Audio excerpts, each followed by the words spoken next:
கேட்கட்டா? கேளு. கடவுள் வந்து ஒரு 2 பேரை படைக்கிறான். சரியா? படைச்ச 2 பேருக்குமே மூளை இல்லை. அப்புறம் 2 பேருக்குமே மூளை இல்லாமல் கடவுள் வந்து படைச்சிட்றாரு. அதில் ஒருத்தன் பேர் வந்து அவங்களுக்கு பேர் வைக்கணும்ல, அதனால ஒருத்தன் பேர் வந்து நீலூஸ், இன்னொருத்த பேர் வந்து நாலூஸ். சரியா? அப்படின்னு சொல்லி 2 பேர் வச்சு சரி நீங்கள் போய் பூமியில் வாழுங்க அப்படின்னு சொல்லி அமுச்சு விட்டுறாரு கடவுள். அதுக்கடுத்து ஒரு கொஞ்ச நாள் கழிச்சு கடவுளே யோசிக்கிறாரு, இவங்களுக்கு தான் நம்ம மூளையே வைக்கலையே, பூமியில் போய் எப்படி வாழ்கிறாங்க, என்ன பண்ணுறாங்க, சரி கூப்பிட்டு பார்ப்போம் அப்படின்னு சொல்லி கூப்பிட்றாரு.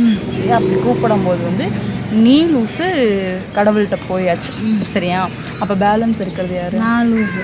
அப்போ நான் லூஸாடி, எனக்கு லூஸுங்கிற கொண்டு வா. நான் லூஸுன்னு சொல்லி யாருன்னு கேட்டால் அதுக்கு பதில் சொன்னேன். நீயே தான் ஒத்துக்கிட்ட. நானும் ஏதாவது சொன்னேன், நான் பேலன்ஸ் யாருன்னு கேட்டேன். நீ என்ன சொன்ன? நான் லூஸு. நீயே நீ லூஸுங்கிற.